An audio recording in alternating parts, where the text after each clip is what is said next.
शुक्रिया भाई साहब। मैं आपके सब चैनल्स का शुक्रिया अदा करता हूँ। हमने आज आपकी वसादत से अपने एसटी पहाड़ी फोरम वाले भाइयों को एक पैगाम देना चाहते हैं कि हमारे ऊपर दरीना मांग जो हमारी थी वो हमारी सरकार ने पूरी की है और हम इंतज़ार करते रहे कि हम उस एहसान का बदला एहसान में चुकाएंगे। 19 तारीख तक हम इंतज़ार करते रहे कि और हमारी इस हुकूमत ने भाजपा सरकार ने अपना कोई कैंडिडेट नहीं उतारा। उसके बाद हमने ब्लॉक्स लेवल पर जाकर अपने सारे पहाड़ी फोरम्स वाले जो लोग हैं उनसे हमने मशवरा लिया, मशवरे किए, ब्लॉक वाइज सब लोगों को मिलकर हम मशवरा करने के बाद हमने एक फ़ैसला किया है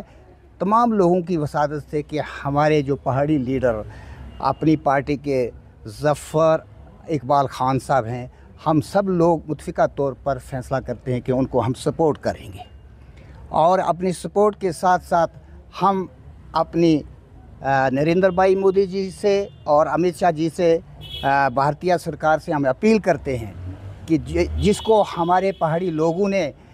मुंतखब किया है अपनी वोट की सपोर्ट के लिए, आपसे हमारी गुजारिश है कि आप भी इनके ऊपर हमारी इल्तिजा के मुताबिक हाथ रखें। मैं आपको एक चीज़ बताना चाहता हूं कि जहां तक रजौरी डिस्ट्रिक्ट की मैं बात करूं तो यहां के जो भी हमारे पहाड़ी कबीले के लोग हैं वो अगर किसी पॉलिटिकल पार्टी के साथ ज़रूर होंगे, लेकिन उनका जो वोटर है वो हमारे साथ है। ये आप भी जानते हैं, ये एक आप किसी इलाके में भी चले जाएं। हाँ,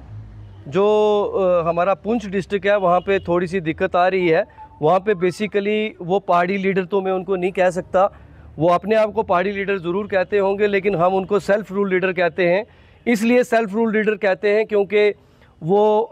पीपल्स डेमोक्रेटिक पार्टी का जब सेल्फ रूल ड्राफ्ट किया गया तो वो उसके मेन जो है वो रुकन थे और आज उनको कहीं ना कहीं वो सेल्फ रूल याद आ गया होगा। तो एक प्रॉपर मैच फिक्सिंग के तहत वो जो है एक प्रॉपर जिसको हम कहते हैं ना, जिसको एक देसी में कहते हैं सेटिंग के तहत जो है वो पहाड़ी लोगों को गुमराह करने की कोशिश कर रहे हैं। मैं पहाड़ी लोगों को ये कहना चाहता हूँ कि हमारा जो मुतालबा था, हमारा वादा भाजपा के साथ था और आज माननीय अमित शाह जी ने जब जम्मू के अंदर वो आए, आप सब लोगों ने सुना होगा, उन्होंने कहा था कि ना पीपल्स डेमोक्रेटिक पार्टी, ना नेशनल कॉन्फ्रेंस और ना ही इंडियन नेशनल कांग्रेस, इनको आप वोट मत डालें, इनके अलावा जो है वो आप किसी को भी वोट डाल सकते हैं। तो मुझे समझ नहीं आ रही कि वो लोगों को किस तरह गुमराह करने की कोशिश कर रहे हैं। इसीलिए मैं आपको ये कहना चाहता हूँ, 3 पार्टियां तो हम ऑलरेडी जो है वो उनको तो हम कभी वोट डालेंगे नहीं, वो हमेशा पहाड़ियों के खिलाफ रही हैं। जहाँ तक आज़ाद साहब के पार्टी की बात रही तो आज़ाद साहब ने भी हमेशा पहाड़ियों की जो है वो मुखालफत की है, तो हम उनको भी वोट नहीं डालेंगे। इसीलिए हमने डिसाइड किया कि ज़फ़र इकबाल मनाज़ जो हमारे पहाड़ी कबीले से भी ताल्लुक़ रखते हैं, हम उन्हीं को ही वोट डालेंगे।